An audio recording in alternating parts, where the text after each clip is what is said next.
Hi stout top സ്റ്റോറീസിലേക്ക് സ്വാഗതം. ഇന്ന് നമുക്ക് സദ്യ സ്പെഷ്യൽ പുളിയിഞ്ചി എങ്ങനെ തയ്യാറാക്കാൻ നോക്കാം. അതിനുവേണ്ടി ഒരു ചട്ടി എടുത്തിട്ടുണ്ട്. ചട്ടി ചൂടായി വരുമ്പോൾ അതിനകത്തേക്ക് ഒരു 3 ടേബിൾ സ്പൂൺ വെളിച്ചെണ്ണ ഒഴിച്ചു കൊടുത്തിട്ടുണ്ട്.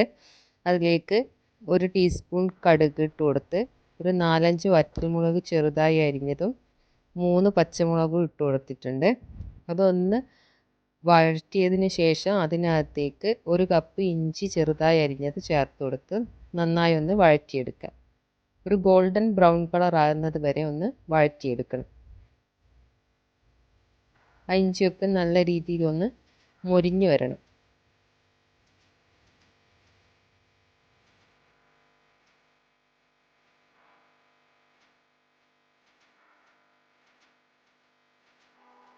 ഇപ്പോൾ നമ്മുടെ ഇഞ്ചിയൊക്കെ നന്നായി വഴന്ന് വന്നിട്ടുണ്ട്. നല്ല ഗോൾഡൻ ബ്രൗൺ കളർ ആയിട്ടുണ്ട്. അതിനകത്തേക്ക് 1/2 ടേബിൾ സ്പൂൺ മുളക് പൊടി, 1/2 ടീസ്പൂൺ മഞ്ഞൾപ്പൊടി, 1 ടീസ്പൂൺ ഉപ്പും ചേർത്ത് നന്നായി ഒന്ന് ഇളക്കി യോജിപ്പിച്ചെടുക്കുക.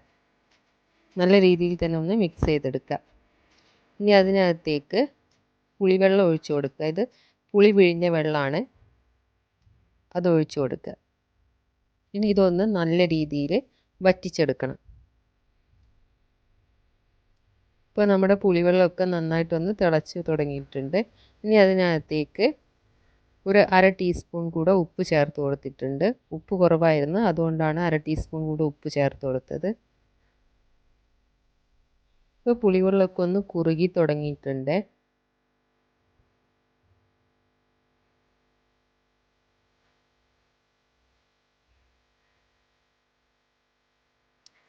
പുളിവെള്ളമൊക്കെ ഒന്ന് വറ്റി തുടങ്ങിയിട്ടുണ്ട്. ഇനി ഇതിനകത്തേക്ക് ഒരു 4 ടേബിൾ സ്പൂൺ ശർക്കര പൊടിച്ചത് ചേർത്ത് കൊടുക്കുന്നുണ്ട്. മധുരത്തിനനുസരിച്ച് ശർക്കരയുടെ അളവ് കൂട്ടുകയും കുറയ്ക്കുകയൊക്കെ ചെയ്യാം. ഇവിടെ മധുരം കൂടുതൽ വേണം, അതുകൊണ്ട് ഒരു 4 ടേബിൾ സ്പൂൺ തന്നെ ചേർത്ത് കൊടുത്തിട്ടുണ്ട്. ഇനി ഇത് നന്നായിട്ട് മിക്സ് ചെയ്തെടുക്കുക. ഇനി അതൊന്നുകൂടെ നല്ല രീതിയിൽ വെള്ളമൊക്കെ വറ്റി വരണം. സദ്യയിൽ വളരെ പ്രധാനപ്പെട്ട ഒരു വിഭവം തന്നെയാണല്ലോ പുളിയിഞ്ചി. അപ്പോൾ എല്ലാവരും ഈ വിഷുവിന് ഒന്ന് ട്രൈ ചെയ്ത് നോക്കണേ. വളരെ എളുപ്പത്തിൽ തയ്യാറാക്കാം. അപ്പോൾ നമ്മുടെ പുളിയൊക്കെ ഒന്ന് നന്നായിട്ട് വറ്റി തുടങ്ങിയിട്ടുണ്ട്. ഇനി അതിനകത്തേക്ക് ഒരു 1/4 ടീസ്പൂൺ കായപ്പൊടി കൂടെ ചേർത്ത് കൊടുത്തിട്ടുണ്ട്. നന്നായിട്ടൊന്ന് മിക്സ് ചെയ്തെടുക്കുക.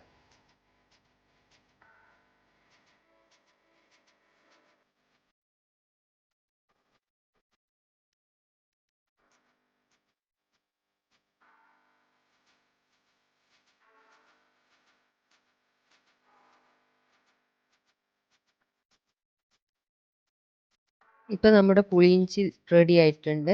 ഇനി നമുക്ക് തീ ഓഫ് ചെയ്യാം. വീഡിയോ ഇഷ്ടപ്പെട്ടാൽ ലൈക്ക് ചെയ്യാനും ഷെയർ ചെയ്യാനും സബ്സ്ക്രൈബ് ചെയ്യാനും മറക്കല്ലേ.